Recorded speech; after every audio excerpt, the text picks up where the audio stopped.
see you stick with the Starbucks. Sure did. Alright. Great fast food place. Great, right? Thanks, sir. Alright, ready? Give me a moment. Yeah, I'm ready. Yeah. Alright. Good morning, everybody. My name is Brian D'Souza, and I had a commercial site that presented a drive-through restaurant type site opportunity. So I chose Starbucks, obviously, as you can see. The property details is located on 3101 Griffin Road, Davie, Florida. The site is approximately 30,000 square feet, which is 0.67 acres. The cost for this site is $125. That'd be great. $125,000 a year, which is a ground lease. Breathe. All right. So many of you are going to ask, is Starbucks even a drive-through restaurant? Per the NICS, the code states that McDonald's and Taco Bell share the same NICS code as Starbucks does. I did an analysis of the immediate area. The 135-mile radius is in the form of a circle and rings. Obviously, you can see that in the immediate area, which is 1 mile, there are no competitors. But in the 3 and 5 mile, there are various fast food locations in the area. It looks like a face, I know. I noticed that afterwards, but I did drive to. I did drive to from buffers. The first upper left is going to be the drive towards, and upper right hand is going to be drive away from the site, and below is going to be the drive towards the site with the competitors around the immediate area. As you can see, there is a Dunkin' Donuts right in the 5-minute area, as well as a McDonald's and a Wendy's. So those are immediately ruled out in my opinion. Again, this is a more blown up map with the legend on the right. As you can see, there's Starbucks, Dunkin' Donuts, McDonald's, Burger King, Wendy's, and Taco Bell, which are the top fast food restaurants within the United States currently. And yes, Starbucks is on there, number 2. But again, within the 5-minute drive time, there is no Starbucks. But again, we can capitalize on the Dunkin' Donuts on both the east and the west side of the site. So we can go ahead and take some of their business. I did site traffic count. This site receives 30,400 cars daily. And again, as you can see above, we have more traffic on 95 as well as Turnpike. Griffin Road does have exits and entrances to those highways, so we can get traffic from there as well. I did an area income to see if the current population in the area can afford Starbucks, because it is slightly more expensive than Dunkin' Donuts. But as you can see, 2019, we have a current population. We have a current income to the left, and then it's going to increase substantially on the right as it gets darker and the shading increases. So we have more income coming into projected to come into the area in 2024. And I did a population search. The only thing to note, as it is hard to see, only 1 block increase in population, but again, the demographics increase as well. As below you see in the legend, the numbers do increase based on the map and the population. And that's projected within the 5 and the 10 and 15-minute drive time for 2019 and 2024, increases substantially as well. I then did a tapestry segmentation profile on the area. It is important to note that within the 5 and 10, 15-minute drive time, there are bright young professionals which radiate the area, and also American dreamers, which are the primary market profile. And as I highlighted, they both prefer fast food restaurants. This is kind of hard to read, and I apologize, but I did a custom reporting as far as how many people went to fast food restaurants in the last 6 months, as well as how many went 9+ times in the last month. Again, 41% went in the 5-minute area, and which is the immediate area that we're trying to attract.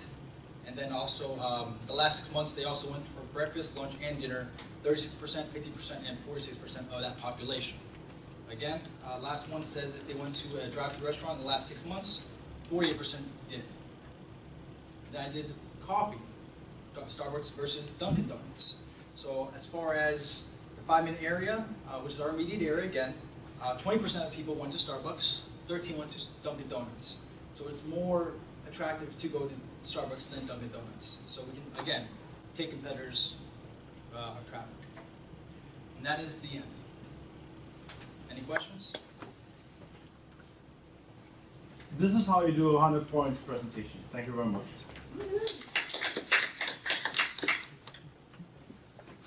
Any questions? So back to following. Well, not after that. Technically transfer phone. Okay, Mr. Andrew Schneider. What?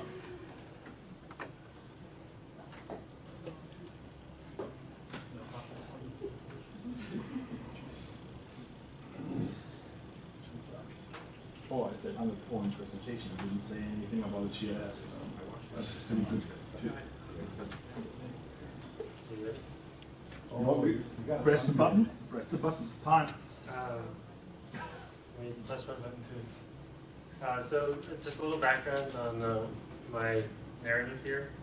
So Eat More Fast Food is a company that has a lot of experience developing fast food chains or drive-through chains in Dade County, but they're now moving into Broward, and they need a GIS consulting firm to run some analysis on this site to make sure they choose the right chain.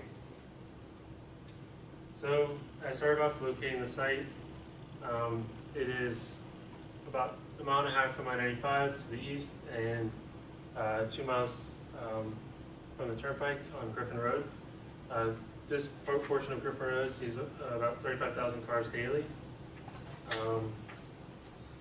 So what I started off doing was, sorry, before I get there, what I did was, so we had the intensity of the traffic for Griffin Road, but what I did was I pulled some traffic count data for some of the major arterial roads in Broward County. And so this is I-95 being the most intense, having the highest traffic count. And then you see the turnpike kind of spiking there in the heat map here. Just kind of, I wanted to see what was feeding Griffin Road and understand that traffic count. The next step was kind of make some assumptions on some of the most popular fast food chains in Broward County and located them all. But then I wanted to kind of break them down individually to see if there's any opportunity in this area. So I ran 5-minute drive time buffers for each of them to see which one, or if any of them, had maybe a void in this area. So as you can see, McDonald's has some good coverage in Broward County, and there is one within 5 minutes drive time of the site. And just to backtrack, the reason I use the 5-minute drive time for fast food in general is because talking about the idea of high order and low order consumer or retailers or something like this. Goods. Order of goods. Goods and services. Fast food chains, you're typically not going to drive as far for them. So I try to keep the drive time, the buffers low, so I can get an understanding of where people are actually going to go.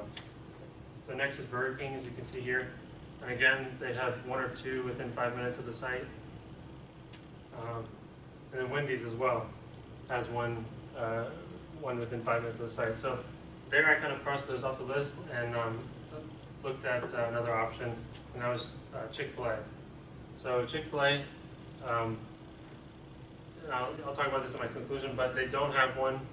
They don't have as much coverage in Broward County as the other 3, and there is a void here. So I think there's opportunity here to put one here. The next step was to understand if this site could handle another fast food chain. So I ran some customer reports based on the 5, 10, 15-minute drive times. And so similar to what Brian did, you know, you have 90% in the last 6 months visited a fast food chain. And that percentage kind of is consistent within the 5, 10, and 15-minute buffers. So the conclusion is that I think that they should move ahead with a development of a Chick-fil-A here because there's great accessibility and exposure based on the traffic. There's a lack of a Chick-fil-A nearby. High percentage of the population frequents drive-through restaurants, and there's an opportunity to capture some of the market from the other fast food chains nearby. That's it. Any questions? Did you bring Chick-fil-A for us? Yeah. Unfortunately not. Did you get a feel for, like, for example, what kind of traffic counts Chick-fil-A may prefer? Because I know, like, the Chick-fil-A on University near campus, Yeah. you know, you go there and there's like a 10-minute line. There's always like 30 cars in line. And Griffin Road, there's not near as much traffic as University. So Yeah. But I think, it leads me to believe they really like high traffic counts. yeah, and I think that's true. But I think that section of Griffin is in between I-95 and Turnpike. So I think there is some comparability to University. Yeah. As far as the, you know, needing a high traffic count, I think that because there is a need. I think there would be a demand for that kind of store there, and I think that you'd have people coming from the east, and not just from that area in Griffin Road, because you'd have people coming from further because there is a lack of a Chick-fil-A nearby. So I don't think you would so much depend on the traffic count, but you'd have people drawing. The brand name kind of draws them in. Yeah. All right. Any other questions? Do you think Starbucks is fast food? I think you did a good job, Brian. Just asking. I'm not gonna comment. I'm not gonna. He's referring to about a half-an-hour discussion in my office about it. So I like the justification you gave. That's hardly anything. Hey, you stick to your guns. Stick to your guns. I like it.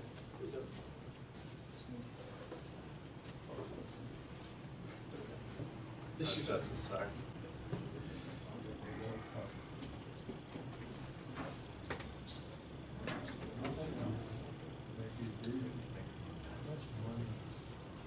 All right, so I know this is a GIS project, but I want to make this more like an investment opportunity for people, if people are in the crowd, or business investments who want to actually open up a fast food restaurant.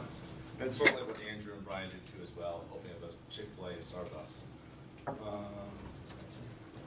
So a lot of table contents, you can see I'm going through executive summary, walkability, drive time, mile radius, do a little buffer of comparable retail, finish up with a market aerial and demographics in conclusion. So to pitch you on the whole thing about this whole site, it's across the street from a Publix, which my two colleagues, Phil, do bring up. It's on Griffin Road. There's one access point to the property because it's not in a corner lot. There is an AutoZone next to it. It's going to be built pretty soon. So within a 1 mile radius, there are over 13,500 people. Obviously, the average household income is 62,900. I'll slow down my speaking. What I found out was pretty, actually, I ran an ESRI report, ESRI report, on the NASAX code, which I have is 722.513. Of those 30,000 people, 5,200 of them were expected to go to a drive-through restaurant in the last 6 months. So I thought it was a big fun fact. If you live in this area, you're going to actually go through a drive-through restaurant. And if you're in a walkability of a 15-minute walk, 5,500 people are going to go through as well. As you can see, I did a whole overview of the address, the city, how big it was. So I want to start with walkability. If you do live in the area, I find myself going to a McDonald's or Taco Bell or Wendy's anytime after drinking, after going out, because people want fast food when they're starving, right? So why not see how far you can walk there, let alone drive? Because driving is really dangerous when you're, I guess, visually impaired. So I try to do a whole visual analysis on how far it was from your home residence, especially for those people who actually work in the area as well. You want to see how far you can get back to and from the business and walk closer to work and get a quick bite to eat and go back to your job.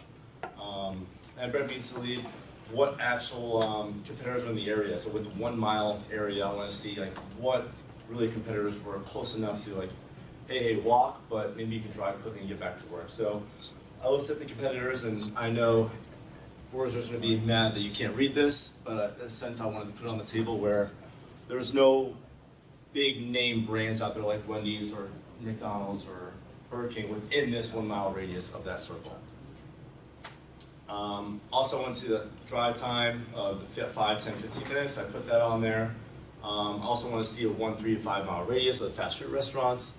I wasn't creative with the logos enough, but I just wanted to see in a sense where how many fast food restaurants were in the area, and I'll get more in detail with this in the next few slides. So yeah, this is where the buffers came into play. So I did a 3-mile buffer. So fast food restaurants, if you live far away, say you live in Parkland or you live in downtown Lauderdale, you're not going to drive 20, 30 minutes to go to a Taco Bell. You know there's something close that you want to eat. So I wanted to keep it a 3-mile radius that takes 15 minutes to drive to. I found out these competitors like McDonald's, Dunkin' Donuts, Burger King, etc. were in that 3-mile radius where you can get to. This site is actually not within, so the buffers are 2,500 feet, which is probably equal to a half a mile. I don't think many people are going to drive that far at that time to get that something quick to eat, unless it's really something you like. I love Taco Bell, so I'd probably drive that far. But I just wanted to show a point where this site is not impeding on the other sites.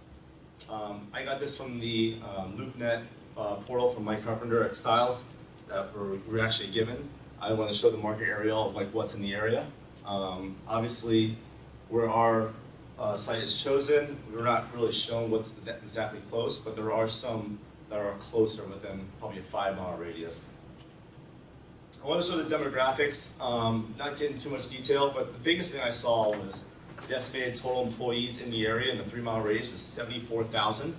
I thought that was a huge, leader of choosing this site if you're actually going to put something there. That's a lot of people who are going to want to eat during lunchtime and get out of the office. So in conclusion, I didn't choose one specific business, but I thought of McDonald's, or obviously you can see the pictures, all the renderings of McDonald's or Burger King or Wendy's or Taco Bell, whatever it is, it's going to survive there. There are several Dunkin' Donuts that do well, and I figured something quick and easy, like I said, 74,000 employees within a 3-mile radius would do very well. That's it. Any questions? Awesome. All right, Mr. Chase, please.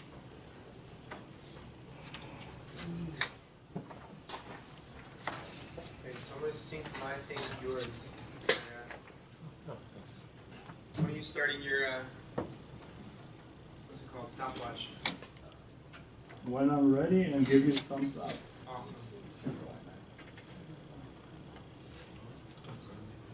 Okay, so Chase Gusky, this is my final GIS project, and without further ado, background and scope. So I have a 3-acre lot in Cooper City on Sterling Road and 106th Avenue. That white line, the dotted line, actually is the Davie and Cooper City border, so this parcel happens to be in both Davie and Cooper City. It's currently owned by the United States Postal Office, with that lower lot adjacent to it being proposed to build a USPS postal office right next to the site.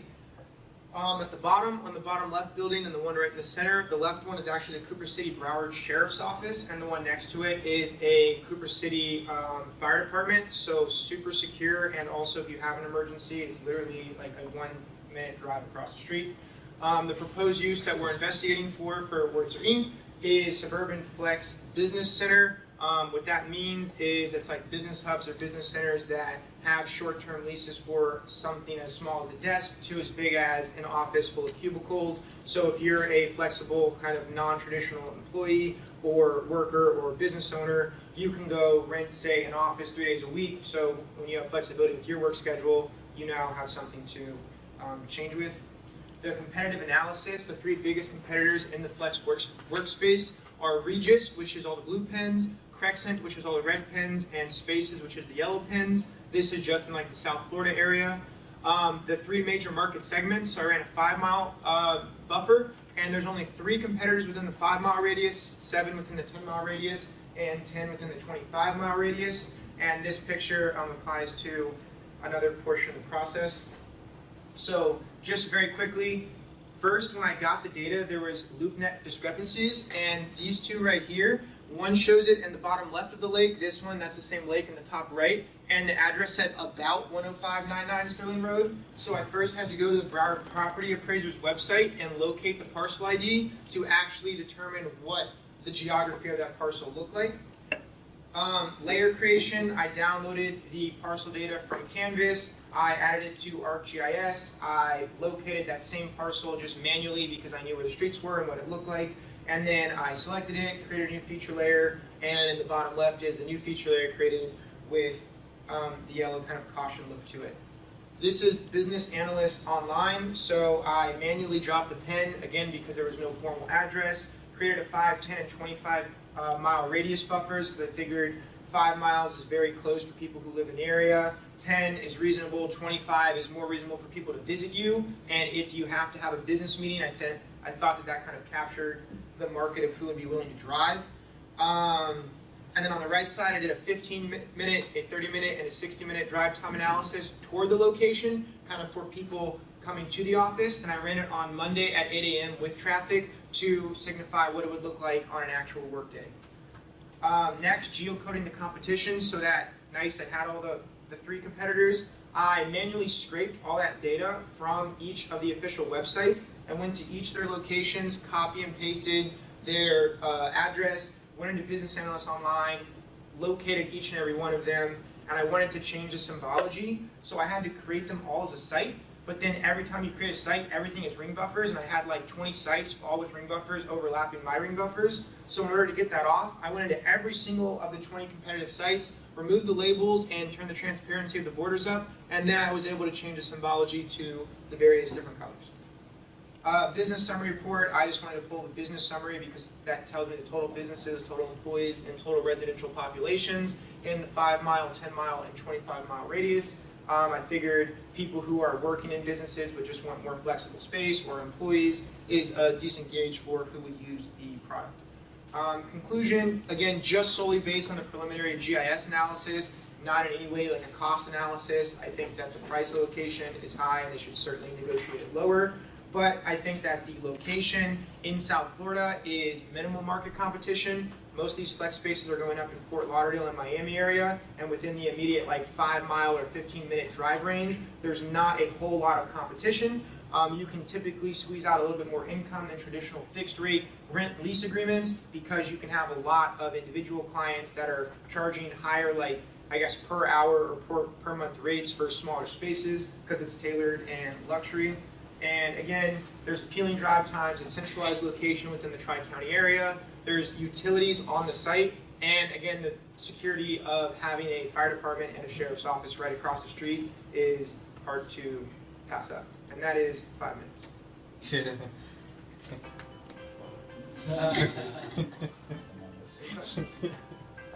Come on in. I'm going to miss you. You just started. Me? Yes. He's not going anywhere.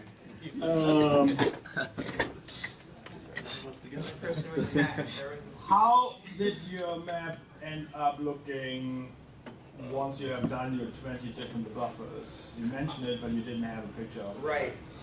Definitely would have been a good thing to include, but essentially it looked like this, except every single one of these individual pins included its own several rings and labels that said 5 mile, 10 mile, 25 mile, and it looked, I mean, absolutely god-awful. Okay, lessons learned. If you Add that god-awful. If you do multiple sides, you might want to do one distance and dissolve all of them.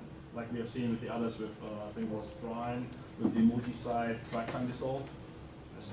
Kyle did that too. And the issue was the NICE code. Like the NICE code for these flex offices just came up as real estate agents' offices, which was not like easy to pull data because I was just going to get all the Caldwell bankers and everything, which was not at all like the flex space. Yeah, final comment, I actually wrote this down. We need to automate your work. Nice done. Nicely done. Any questions? Job, Chase. Oh, hey, Mr. Ellen.